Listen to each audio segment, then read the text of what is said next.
വരദാനങ്ങൾ ഏഴും നീ ഞങ്ങൾ കേൾക്കണമേ. വിശ്വാസത്തിൻ കാറ്റായി നീ ഞങ്ങളിൽ വീശണമേ. വരദാനങ്ങൾ ഏഴും നീ ഞങ്ങൾ കേൾക്കണമേ. വിശ്വാസത്തിൻ കാറ്റായി നീ ഞങ്ങളിൽ വീശണമേ. ദൈവമഹത്വം ദർശിക്കാൻ കൃപ നീ നൽകണമേ. ആത്മാവേ നീ വാഴണമേ പരിശുദ്ധാത്മാവേ.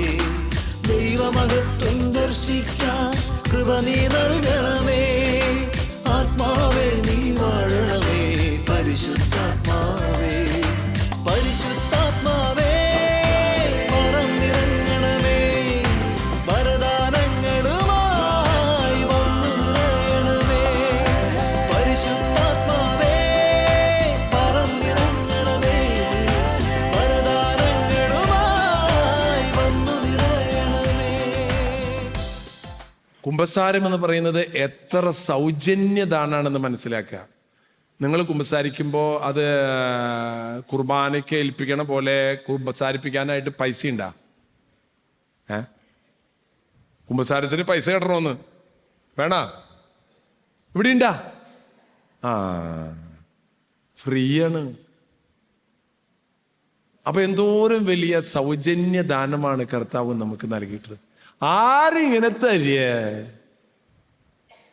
ആരിങ്ങനെ തരും പ്രിയമുള്ളവരെ? നിന്റെ ആർക്കും മാറ്റാൻ പറ്റാത്ത, ആർക്കും ക്ഷമിക്കാൻ പറ്റാത്ത, ആർക്കും പൊറുക്കാൻ പറ്റാത്ത കഠിനമായ നിന്റെ പാപങ്ങൾ സൗജന്യമായിട്ട് കർത്താവ് പൊറുക്കുന്ന ആ കർത്താവിന്റെ സ്നേഹത്തെ നിനക്ക് എങ്ങനെയാണ് തള്ളിക്കളയാൻ പറ്റുക? കരമേർത്തി ഹല്ലേലൂയ, ഹല്ലേലൂയ.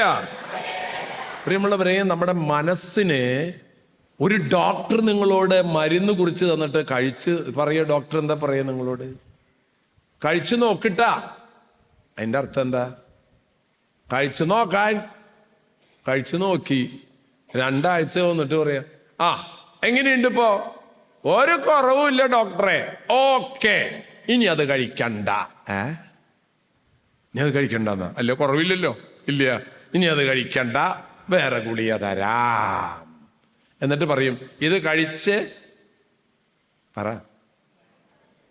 നോക്ക്. താനും തൊട്ട് ചെയ്യണോ ഓരോന്ന് കഴിച്ചു നോക്ക്. ഡോക്ടർ, എനിക്കെങ്ങനെ പറ്റിയ? തമ്പുരാനെ അറിയുള്ളൂ നിന്റെ രോഗം എന്താന്നുള്ളത്. മനസ്സിലായ?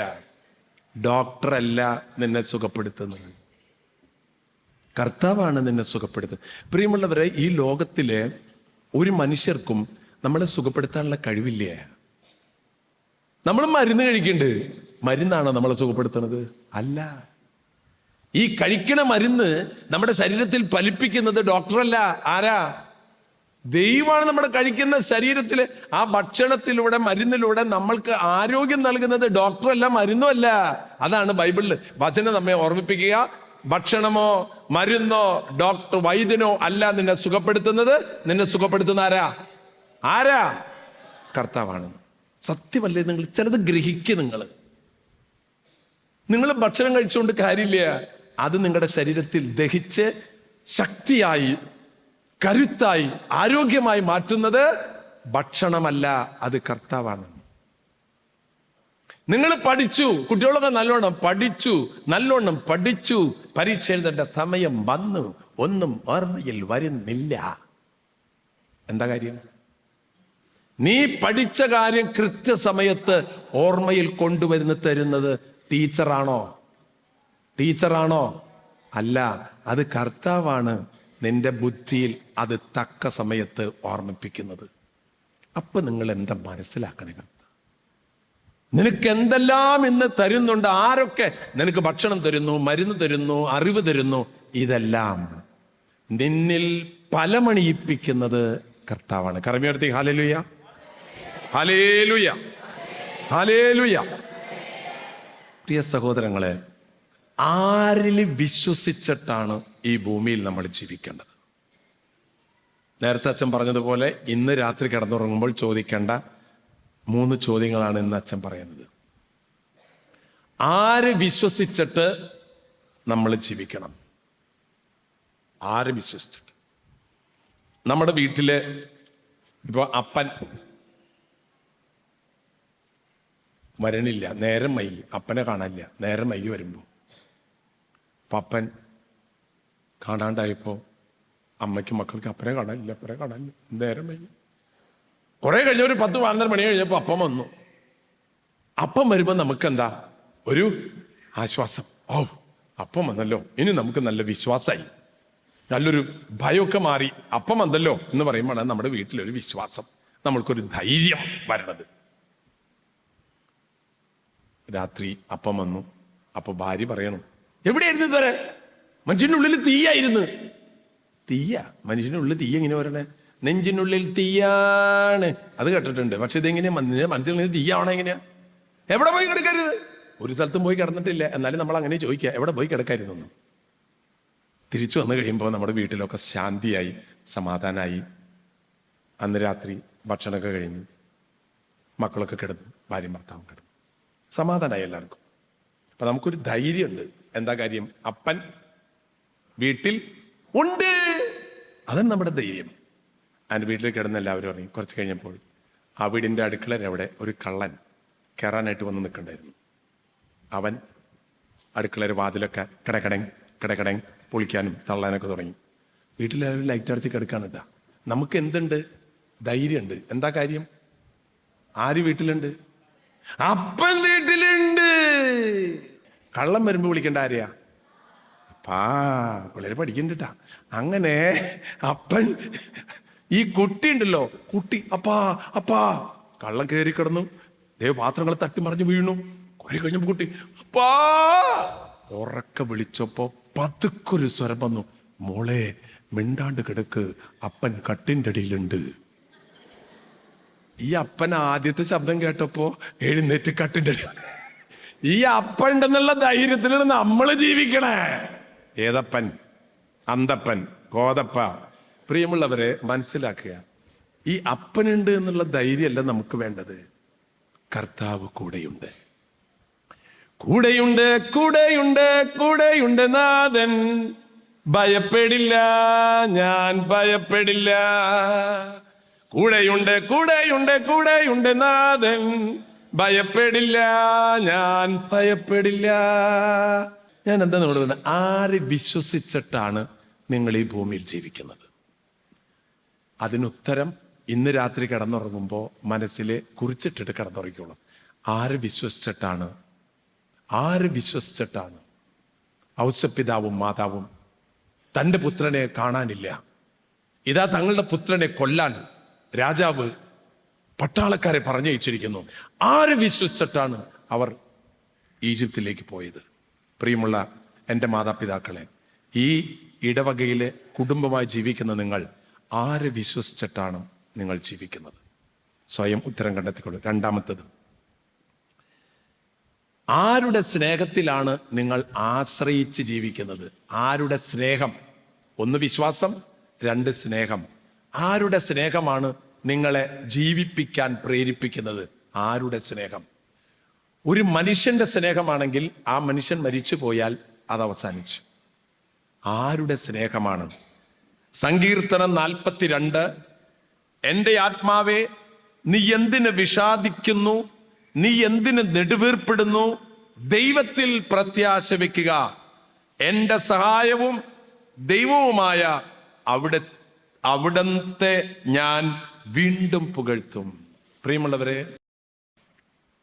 ഞാൻ നിങ്ങളെ ഓർമ്മിപ്പിക്കുന്നത്, മനുഷ്യനിൽ വിശ്വാസമർപ്പിച്ച് സ്നേഹിച്ച് കുടുംബജീവിതം നയിച്ചു. ഒരു ദിവസം വീട്ടിലേക്ക് ഭർത്താവ് കയറി വന്നു. ജോലി കഴിഞ്ഞ് കയറി വരുമ്പോൾ ഭാര്യ ഒരു ഗ്ലാസ് ജ്യൂസുമായി വന്നു.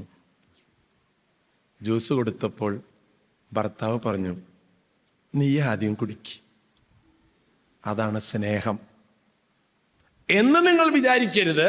അത് കുടിച്ചിട്ട് നീ ചാവോ നിറഞ്ഞിട്ട് വേണം എനിക്ക് കുടിക്കാൻ. കുറച്ചു കാലം മുമ്പേ നമ്മുടെ വീടുകളിലൊക്കെ ജ്യൂസ് കൊടുക്കുമ്പോൾ, നീ ആദ്യം കുടിച്ചാൻ നോക്കട്ടെ, പത്രത്തിൽ പലതും കേൾക്കണ്ടേ, ടി വിയിൽ പലതും കാണണ്ടേ, നീ ആദ്യം കുടിക്കടി. എന്തത്? നീ കുടിക്ക്. തല്ലിയിട്ടുണ്ടാ? ഇല്ല, എന്നും കേട്ടെ ഞാൻ കുടിക്കും. ആരെ ആരുടെ സ്നേഹത്തിലാണ്? ആരെ വിശ്വസിച്ചിട്ടാണ്? കടയിൽ നിന്ന് സാധനങ്ങൾ വാങ്ങിച്ചു കൊണ്ടുവരികയാണ് ആള്. കൂട്ടാൻ വയ്ക്കാനുള്ളത് സാമ്പാറിന്റെ കഷ്ണം സഞ്ചിയിൽ കൊണ്ടുവന്നപ്പോ ഭാര്യ അവിടെ നിൽക്ക്. എന്താ സഞ്ചിയിൽ? എന്താ? സാമ്പാറിന്റെ കഷ്ണം. നോക്കട്ടെ, വല്ല മൂർഖൻ പാമ്പിനെ കൊണ്ടുണ്ടോ നോക്കട്ടെ. എന്താ കാര്യം? കാണുന്നുണ്ടേ, കേൾക്കുന്നുണ്ടേ. സഞ്ചിയിലെ കൊണ്ടെന്നെ മൂർഖൻ പാമ്പിനെ എന്നെ കുത്തിക്കാൻ. സഹോദരങ്ങളെ, നമ്മുടെ കുടുംബ ജീവിതങ്ങളിലൊക്കെ പരസ്പരം വിശ്വസിക്കാൻ, പരസ്പരം സ്നേഹിക്കാൻ പറ്റാത്ത അവസ്ഥകൾ. ഇതിന്റെ കാരണം എന്താണ്? ഞാൻ എന്ന പാപം. ഞാൻ ദൈവം. നമ്മുടെ ഉള്ളിൽ വസിക്കുന്നത് ക്രിസ്തുവല്ല, ഞാനാണ് എന്നിൽ ജീവിക്കുന്നത്. ഞാനാണ് എന്നിൽ ജീവിക്കുന്നത്, ക്രിസ്തുവല്ല എന്നിൽ ജീവിക്കുന്നത്. അങ്ങനെ ജീവിച്ചാൽ പ്രിയമുള്ളവരെ, കാലങ്ങൾ കഴിയുമ്പോൾ, നിങ്ങളുടെ ജീവിതത്തിന്റെ അവസാന കാലഘട്ടം വരുമ്പോൾ നിങ്ങളെ സ്നേഹിക്കാൻ ആർക്കും തോന്നില്ല. നിങ്ങളെ ആർക്കും സ്നേഹിക്കാൻ തോന്നില്ല. അനേകം മാതാപിതാക്കളുടെ അവസ്ഥ. മാതാപിതാക്കളെ, നിങ്ങളുടെ ജീവിതം കണ്ടിട്ട് വേണം മക്കൾ നിങ്ങളെ സ്നേഹിക്കാൻ. നിങ്ങളുടെ സമ്പത്ത് കണ്ടിട്ടല്ല, നിങ്ങളുടെ സൗന്ദര്യം കണ്ടിട്ടല്ല, നിങ്ങളുടെ പഠിപ്പ് കണ്ടിട്ടല്ല. നിങ്ങളുടെ ജീവിതം, നിങ്ങളുടെ മനസ്സ് കണ്ടിട്ട് നിങ്ങളെ സ്നേഹിക്കണം. ഞാനൊരു പള്ളിയിൽ ധ്യാനിപ്പിക്കുമ്പോൾ വീട് വെഞ്ചിരിപ്പിന് പോയപ്പോൾ ഒരു വീട്ടിലൊരു മുറിയിലെ ഒരു കട്ടിലെ, ആ കട്ടിലുമേ വെള്ള തുണി വിരിച്ചിട്ടിരിക്കുക. അതിൽ നിറച്ച് മുല്ലപ്പൂക്കള്. ഞാൻ ചോദിച്ചു, ഇതെന്താ? ഞങ്ങൾ എല്ലാ ദിവസവും തുണി വിരിച്ച് മുല്ലപ്പൂ ഇട വെച്ച. കാര്യം എന്താ? ഞങ്ങളുടെ അമ്മ കിടന്നിരുന്ന കട്ടിലാണ്. ഞങ്ങൾ ഈ കട്ടിലിന്റെ ചുറ്റും വന്നിരുന്നിട്ടാണ് ഞങ്ങൾ കൊന്ത ചെല്ലുക. ഞങ്ങളുടെ അമ്മയായാണ് ഈശോയെ ഞങ്ങൾക്ക് പകർന്നു നൽകിയത്. ആ അമ്മ ഈ കട്ടിലുണ്ടെന്നാണ് ഞങ്ങൾ വിശ്വസിക്കുന്നത്. ഇന്ന് നമ്മളൊക്കെ മരിച്ചു പോകുമ്പോ, എടാ ആ തുണി കൂടി ഇട്ട് കത്തിച്ചോ, ഇതും കൂടി ഇട്ടറാ. നമ്മൾ കിടന്ന സാധനങ്ങളൊക്കെ ആദ്യം കത്തിച്ച് കളയുക ചെയ്യണേ. ഇത് കണ്ടോ? ആ അമ്മ അവരുടെ ജീവിതത്തിന് പകർന്നു കൊടുത്തത് സ്വത്തല്ല. നമ്മുടെ വിചാരം കുട്ടികൾക്ക് കുറെ കാശ് ഉണ്ടാക്കി കൊടുത്താൽ കുട്ടികളെ നമ്മൾ സ്നേഹിക്കുന്നു വിചാരിക്കണേ. സ്നേഹിക്കില്ല. നിങ്ങളെ സ്നേഹിക്കേണ്ടത് നിങ്ങളുടെ സത്യസന്ധത, നിങ്ങളുടെ ജീവിത ലാളിത്യം, നിങ്ങളുടെ ക്യാരക്ടർ. അത് കണ്ടിട്ട് നിങ്ങളെ സ്നേഹിക്കണം മാതാപിതാക്കളെ. പലപ്പോഴും മാതാപിതാക്കളെ മക്കള് നിങ്ങളോട് പെരുമാറുന്നതിന്റെ കാരണം നിങ്ങളുടെ സ്വഭാവത്തിന്റെ കുറവ് കൊണ്ടായിരിക്കാം. എത്ര അപ്പന്മാരെ അമ്മമാരെ ഞാൻ കാണുന്നുണ്ട്. അമേരിക്കയിൽ ഞാൻ പോയപ്പോ, അച്ചോ, ഞാൻ എൻ്റെ അപ്പൻ്റെ അടുത്ത് എല്ലാ വർഷവും ഞാൻ എത്തും. കാരണം എൻ്റെ അപ്പനാണ് എനിക്കിതെല്ലാം, എൻ്റെ ജീവിതത്തിൽ എല്ലാം നേടിത്തന്നവൻ. എൻ്റെ അപ്പനെ മറന്നിട്ട് എനിക്കൊരു സുഖവും വേണ്ട അച്ചോ. ഇതൊക്കെ എങ്ങനെ പറയാൻ പറ്റണേ മാതാപിതാക്കളെ? അതാ അപ്പനിൽ വിളങ്ങി നിറഞ്ഞ് നിൽക്കുന്ന ദൈവസ്നേഹത്തിന്റെ പ്രാഭവം. മാതാപിതാക്കളെ, നിങ്ങളുടെ മക്കൾ വിലമതിക്കേണ്ടത് നിങ്ങളുടെ ജീവിതത്തിന്റെ നന്മ കണ്ടിട്ടായിരിക്കണം. ചിലപ്പോൾ പണമൊന്നും ഉണ്ടാവില്ല, സൗന്ദര്യമൊന്നും ഉണ്ടാവില്ല, പഠിപ്പൊന്നും ഉണ്ടാവില്ല. പക്ഷേ നിങ്ങളെ അവർ ഇഷ്ടപ്പെടും. നിങ്ങൾക്ക് എന്ത് രോഗം വന്നാലും, എന്ത് ക്ലേശം വന്നാലും അവർ നിങ്ങൾ ഉപേക്ഷിക്കില്ല. അപ്പോൾ ആരെ വിശ്വസിച്ച് ജീവിക്കണം? ആരുടെ സ്നേഹത്തിൽ ആശ്രയിക്കണം? എന്ത് പ്രതീക്ഷിച്ച് നമ്മൾ ജീവിക്കണം? പ്രതീക്ഷയും സ്നേഹവും വിശ്വാസവും നിങ്ങളുടെ മനസ്സിൽ എപ്പോഴും ഓർത്തിരിക്കുക. ഒരു വർഷങ്ങൾക്ക് മുമ്പാണ് ഒരു സഹോദരി എന്നെ ഫോൺ വിളിച്ചിട്ട് പറഞ്ഞു, അച്ഛാ, ഞാൻ തിരിച്ചു തരാം. ചോദിച്ചു, എന്തുകൊണ്ട് തിരിച്ചു തരാം? 30 ലക്ഷം രൂപ. അതിന് 30 ലക്ഷം എനിക്ക് എന്തിനാ തിരിച്ചു തരണേ? അല്ല, അച്ഛൻ എനിക്ക് തരണമെന്ന് പറയാനാണ്. അതിന് മുമ്പ് ഞാൻ ആദ്യം പറഞ്ഞതാണ് തിരിച്ചു തരാന്ന്. അത് ശരി, തരണേന് മുമ്പ് എന്നെ തിരിച്ചു തരാന്നാ പറയണേ. ഞാൻ പറഞ്ഞു, എൻ്റെ കയ്യിലില്ലല്ലോ. അച്ഛൻ്റെ കയ്യിലില്ലാന്ന് എനിക്കറിയാം. അച്ഛാ, ഞാനൊരു ബിസിനസ് നടത്തി, അത് പൊളിഞ്ഞു. ഇപ്പൊ 30 ലക്ഷം രൂപ കടണ്ട്. അതിനെന്തിനാ തിരിച്ചു തരണേ? അല്ല, അച്ഛൻ ഇങ്ങോട്ട് തരണം, എന്നിട്ട് ഞാൻ തിരിച്ചു തരാന്ന് പറഞ്ഞതാ. എൻ്റെ കയ്യിലില്ലല്ലോ. അച്ഛൻ കൊച്ചോസേപ്പേട്ടനോട് പറഞ്ഞിട്ട് ഒരു 30 ലക്ഷം രൂപ. ഇതെന്താ ചെടുത്ത്? ഇതെന്തത്? ചേച്ചിയുടെ 30 ലക്ഷം പോയിന് എന്ത് ഇങ്ങോട്ട് ചോദിക്കണേ? ചേച്ചിക്ക് ഭർത്താവില്ലേ? ഭർത്താവുണ്ട്. ഭർത്താവിനോട് പറ. അപ്പൊ ഭർത്താവ് പറയരുത്, എനിക്കൊന്നും അറിയേണ്ട ആവശ്യമില്ല, നീ എവിടെ പോയി ചത്താലും വേണ്ടില്ല, എനിക്ക് എൻ്റെ കാശ് കിട്ടണം. ബെസ്റ്റ് ഭർത്താവ്. നീ എവിടെ പോയി, ആ വാക്ക് ശ്രദ്ധിക്കണം, നീ എവിടെ പോയി ചത്താലും വേണ്ടില്ല, എനിക്ക് എൻ്റെ കാശ് കിട്ടണം. ഞാൻ വെച്ചു, മക്കളില്ലേ? മക്കളുണ്ട് അച്ഛാ, ഒരു മോള്, അവള് നേഴ്സിങ്ങിന് പഠിക്കുകയാണ്. അവളോട് പറഞ്ഞു വെച്ചു. അപ്പൊ അവളെന്താ അവള് പറഞ്ഞത്, എനിക്ക് പ്രൊഫഷനാണ് വലുത്. എന്താ വലുതെന്ന്? എനിക്ക് പ്രൊഫഷനാണ് വലുത്, അമ്മയാ ചെറുത്. മനസ്സിലായ? മാതാപിതാക്കളെ കുറച്ച് കഴിയുമ്പോൾ മക്കൾക്കുണ്ടല്ലോ, നിങ്ങൾ ചെറുതാവും, അവർക്ക് അവരുടെ പ്രൊഫഷൻ, അവരുടെ ജീവിതം, അവരുടെ ഭർത്താവ്, അവരുടെ കുടുംബം, അത് അവർക്ക് വലുത്. നിങ്ങൾ ചെറുതായി പോകരുത്. ഈ വാർഷിക ധ്യാനം കഴിയുമ്പോൾ നിങ്ങൾ അവർക്ക് കാണപ്പെടുന്ന ദൈവം. ഇത് ഭംഗിവാക്കല്ല പ്രിയമുള്ളവരെ, അച്ഛൻ നിങ്ങളോട് പറയുക. പലപ്പോഴും കുടുംബങ്ങളില് ഇന്ന് കുമ്പസാരത്തിന് മുമ്പ് ഞാനിതെല്ലാം നിങ്ങളെ ഓർമ്മിപ്പിക്കുന്നത്, നിങ്ങൾ നിങ്ങളുടെ ജീവിതത്തെ പരിശോധിച്ച് നോക്കണം. എൻ്റെ കുടുംബത്തിൽ എൻ്റെ മക്കൾക്ക് ഞാൻ നല്ല ജീവിത മാതൃക കാണിച്ചു കൊടുത്തിട്ടില്ലെങ്കിൽ അത് കുമ്പസാരത്തിൽ പറയണം, എനിക്ക് മാപ്പ് തരണം കർത്താവേ, ഞാൻ എൻ്റെ മക്കൾക്ക് നല്ല മാതൃക കാണിച്ചു കൊടുത്തിട്ടില്ല. കർത്താവ് നിങ്ങളോട് ക്ഷമിക്കും, നിങ്ങളുടെ ജീവിതത്തിൽ മാറ്റം വരുത്തും. ഞാൻ ആലുവയിൽ വന്ന ഒരു സഹോദരി എൻ്റെ അടുത്തൊരു കാര്യം പറഞ്ഞത് ഓർമ്മിക്കുക. ഒരു പെയിൻ ആൻഡ് പാലിറ്റീവ് രോഗികളെ സന്ദർശിക്കാൻ പോകുന്ന സംഘത്തിലുള്ളതാ. ഒരു വീട്ടിലേക്ക് ചെന്നപ്പോൾ ആ വീട്ടിലെ പ്രായം ചെന്നൊരു രോഗിയായ അമ്മ കിടപ്പുണ്ട്. ഒരു ഹോം നേഴ്സ് അവിടെയുണ്ട്. കയറി ചെന്നപ്പോൾ ഈ ഹോം നേഴ്സ് TV കണ്ടിരിക്കുകയാണ്. ചോദിച്ചു, നിങ്ങളാ അമ്മേനെ ശുശ്രൂഷിക്കാൻ വന്നല്ല? അതവിടെ കിടക്കുന്നുണ്ട്, ചാവാൻ കിടക്കുന്നുണ്ടെന്ന് ചോദിച്ചു. ഇവരുടെ 3 മക്കളാണ്. അപ്പൊ എന്താ ഇങ്ങനെ പറയണേ നിങ്ങള്? അല്ല, അത് മോൻ ഒരു ഗുളിക തന്നിട്ടുണ്ട്, കാലത്ത് ഒരെണ്ണം ഇട്ട് കൊടുക്കണം വായയില്, പിന്നെ ഒന്നും മിണ്ടില്ല, പിന്നെ ഭക്ഷണം കൊടുത്ത് രാത്രിയാകുമ്പോൾ ഒരു ഗുളിക ഇട്ട് കൊടുക്കും, അത് കഴിഞ്ഞാൽ ഈ ഉറക്ക ഗുളിയെ, പിന്നെ അവിടെ കിടന്ന് ഉറക്ക ഗുളി, ശല്യമൊന്നും ചെയ്യില്ല എന്ന് പറഞ്ഞിട്ടുണ്ട്. മക്കളൊന്നും അടുത്തില്ല, മക്കളൊക്കെ വേറെ രാജ്യങ്ങളിലാണ്. ഈ ഗുളിയെ കഴിച്ചിട്ട് അമ്മ ഇങ്ങനെ കെടുക്കുക, ആ സഹോദരനെ ചാവാൻ കെടുക്കണം. മക്കളൊക്കെ വലുതായി കല്യാണം കഴിഞ്ഞ് ഓരോരോ രാജ്യങ്ങളിൽ കൂടിയിരിക്കുന്ന എത്ര പേരുടെ മക്കൾ ഇപ്പൊ ഏതെല്ലാം രാജ്യങ്ങളില്ല.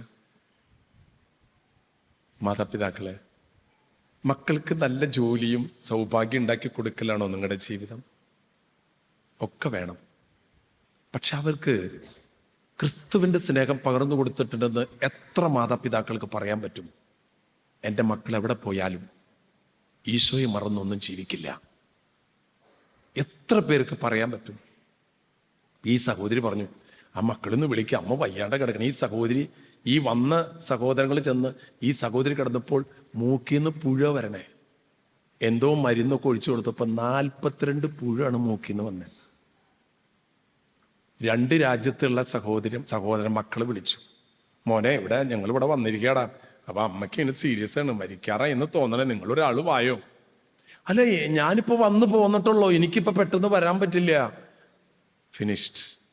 2ാമത്തെ മോനെ വിളിച്ചു, അല്ല അതെ, എനിക്കിവിടെ അവള് ജോലിക്ക് പോണം, അവളുടെ ജോലിക്ക് ലീവ് കിട്ടില്ല, മക്കള് പിന്നെ സ്കൂളിൽ പഠിക്കുകയാണ്, പെട്ടെന്ന് വരാൻ പറ്റില്ല. 2ാമത്തെ മോൻ. 3ാമത്തെ മോളെ വിളിച്ചു, ഒക്കെ വേറെ രാജ്യങ്ങളില്ല. മോള് വിളിച്ചു, അപ്പൊ പറഞ്ഞു, ഞാൻ വരാൻ ചേച്ചിയെന്ന്. വേഗം വായ മോളെ, ഈ അമ്മ പ്രസവിച്ച 3 മക്കളിൽ ഏതെങ്കിലും ഒരു മക്കളുടെ ഒരാളുടെയെങ്കിലും മുഖം കണ്ടിട്ട് മരിച്ചോട്ടെ, ഞാൻ വരാം. നല്ല കാര്യം. മോൾക്കെങ്കിൽ അങ്ങനെ തോന്നിയല്ലോ ഇവര് സംസാരിച്ച്. അപ്പോ വേഗം പോരേട്ടാ, അമ്മയ്ക്ക് ഇത്തിരി സീരിയസാ. പറഞ്ഞു, ഞാൻ വരാം, വായോ, പക്ഷെ ഒരു കാര്യമുണ്ട്. എന്താ കാര്യം? ഒരാഴ്ചക്കുള്ളിൽ അമ്മ മരിക്കണം, എനിക്ക് തിരിച്ചു പോണം.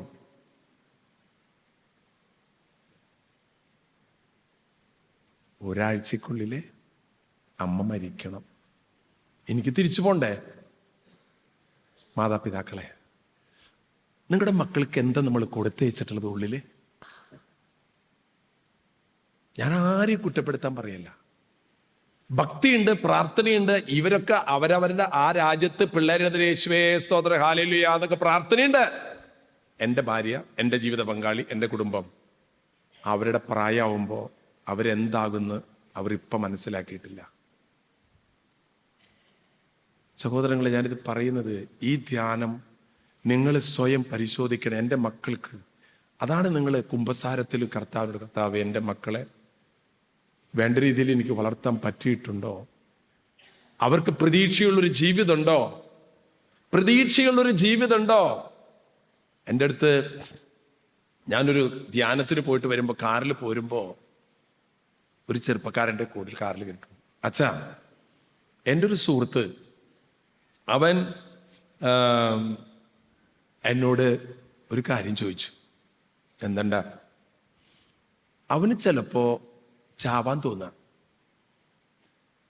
അപ്പോ നിനക്ക് സ്വർണ്ണപ്പണിയല്ലടാ, അതെ, ഇത്തിരി സൈനൈഡ് തരുമോ? അപ്പൊ നിനക്ക് ഇത്തിരി സൈനൈഡ്? അല്ല, ഈ തോന്നണ സമയത്ത് സൈനൈഡ് ഇല്ല കയ്യില്. 12 കോടിയിലേറെ സ്വത്തുണ്ട് ഇവനെ, ഈ പറഞ്ഞ മനുഷ്യന്. ഭാര്യയുണ്ട്, കുടുംബമുണ്ട്, മക്കളുണ്ട്, എല്ലാം ഉണ്ട്. പ്രിയമുള്ളവരെ, സമ്പത്ത് കൊണ്ട് നമ്മുടെ ജീവിതം സുരക്ഷിതമാകില്ല കേട്ടോ. 12 കോടി രൂപയുള്ള ഇവനെ ഇടയ്ക്ക് ചാവാൻ തോന്നുക. കൂട്ടുകാരനോട് ചോദിക്കുകയാണ്, നിനക്ക് ഇത്തിരി സൈനൈഡ് തരാൻ പറ്റുമെന്ന്. കൂട്ടുകാരനായ സ്ഥിതിക്ക് അവൻ എന്ത് ചെയ്യണം? ചോദിച്ച കാര്യം കൂട്ടുകാരനല്ലേ, കൊടുക്കണ്ടേ ഒരു സുഹൃത്ത് ബന്ധത്തില്. പാവം പറഞ്ഞു, നീ ഇപ്പൊ കൂട്ടുകാരനല്ലേ, നിനക്ക് എങ്ങനെ എനിക്ക് തരാണ്ടിരിക്കുക? പക്ഷെ ഞാൻ നിനക്ക് തരാം, പക്ഷെ ഒരു കണ്ടീഷൻ. എന്തണ്ടാ? നീ എന്തായാലും ചാവാൻ പോവല്ലേ? അതെ, ഒരു 6 കോടി രൂപ എൻ്റെ പേരിൽ എഴുതി വെച്ചിട്ട് നീ ചാവൂ. ബെസ്റ്റ് കൂട്ടുകാരൻ. സഹോദരങ്ങളെ, നമ്മൾ മരിക്കാൻ കാത്തുകയാണ് നമ്മുടെ കട്ടിൽ കിട്ടാൻ, നമ്മുടെ സ്വത്ത് കിട്ടാൻ. ഇതൊക്കെയാണ് ഇന്നത്തെ ലോകം. നിങ്ങൾ പരിശോധിച്ചു, എൻ്റെ മനസ്സ് സ്വർഗത്തെയാണോ സ്നേഹിക്കുന്നത്, ഭൂമിയാണോ സ്നേഹിക്കുന്നത്? പരിശുദ്ധ